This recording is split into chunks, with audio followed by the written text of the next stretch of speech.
dinner. Girl dinner. Girl dinner. Girl dinner. Oh, girl dinner. Yeah, as you can tell, it is the latest trend sweeping TikTok. Girl dinner is all about what you already have on hand. Maybe it's a random collection of snacks, maybe some limited cooking time. Can be anything from cinnamon toast to a plate of meats, cheeses, and fruits, otherwise known as charcuterie. But is this trend really a healthy one? We invited Lisa Martage, UPMC Clinical Nutrition Coordinator, to answer some of our questions. Thanks so much for being here. Happy to be here. I mean, anytime we see something pop up on social media that's taking off, we have to step back and question it. Is this the right move for me? Is it healthy? Right. So what are your thoughts on this trend? The girl dinner trend, I think it's actually a great creative expression. You know, everyone loves to share what they're doing, and this is just one other way to do that. That said, there can be, you know, extremes, and I know that there have been some where people are perhaps just drinking diet soda for their meal, which would be under eating, and that would be a concern, normalizing perhaps that behavior.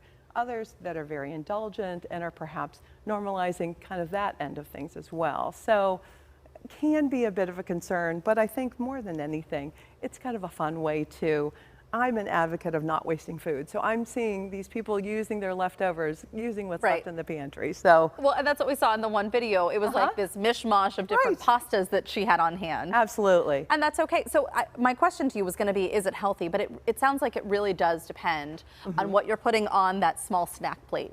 Absolutely. And then the other piece is, how frequently is someone doing this? Is this an every night type of affair, or is it something that they'll do just on occasion?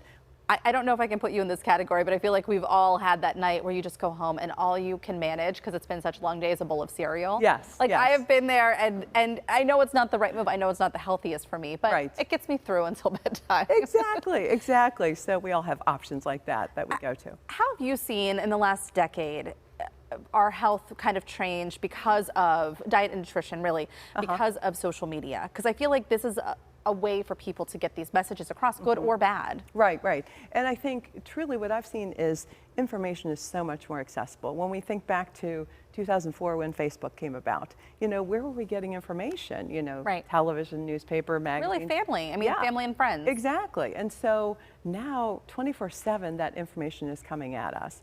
And it could be from a medical expert, an influencer, a blogger, or just an ordinary person. And so I think what we need is a healthy degree of skepticism when we're looking at that information, depending on the source. You know, it's really interesting because people can appear likable, but just because they're likable doesn't mean they're knowledgeable. Absolutely. On social media. No question. Some of these food trends, have you noticed any other ones that have been helpful or hurtful? You know what, I think that different food trends as far as, you know, trying to perhaps eat healthier and perhaps organic, you know, that sort of thing. And while I think that's fine for people who can't afford it, but I don't necessarily think it's right for everyone. We need to look at where people are coming from.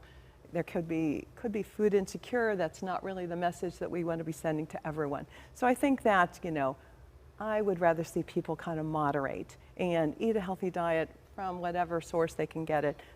And how does this feed into, no pun intended, but disordered eating? Because if something seems normalized, that can really kind of feed into that issue that you already have. No question.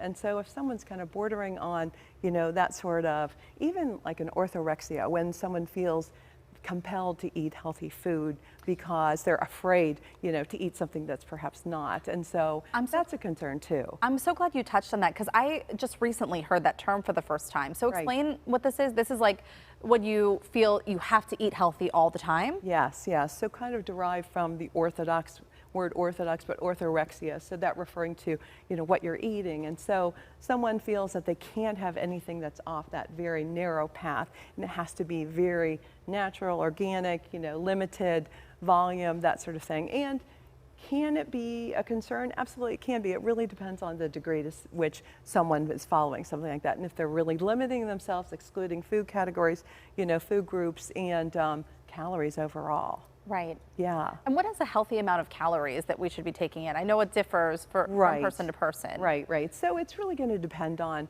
you know, it depends on a variety of different things. Obviously, everyone weighs a different weight. That's going to play into it. Also, their level of physical activity. Is it low, medium, or high? And then also there's the specific dynamic effect of food. That's about 10 to 15% as well.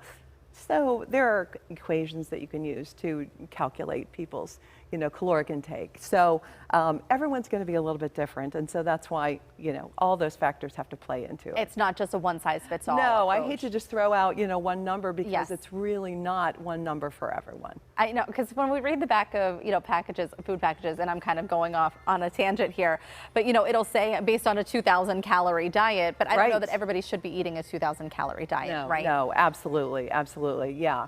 So that's definitely something that is individualized. And any other important factors that people need to think about when they are trying to eat healthy, whether it be with girl dinner or any other way? Yes. You know what? I just like to talk about a few things as far as, thinking about, your meals when you're coming to the meal. Are you hungry? Are you eating because you're hungry? Are you eating because the clock says it's time to eat? Right. So, internal hunger cues are something that a lot of people really don't pay attention to.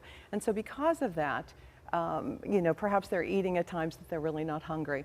Is that meal that's in front of you, is it balanced? Is it representing all the different food groups? We have so many people who, skip certain food groups that aren't even on the plate, and pace that you're eating, that's also going to affect how much you're eating as well. We don't feel hungry until about 20 minutes. And so if someone's done it in 10 minutes, they're going back for seconds. Because they're not even feeling that effect yet. Exactly. Such good information. Thank you so very much. Yeah, I appreciate absolutely. it. I don't know about girl dinner tonight, but I'm glad we got the details on it. Absolutely, We'll be absolutely. right back after the break. All right, thank you.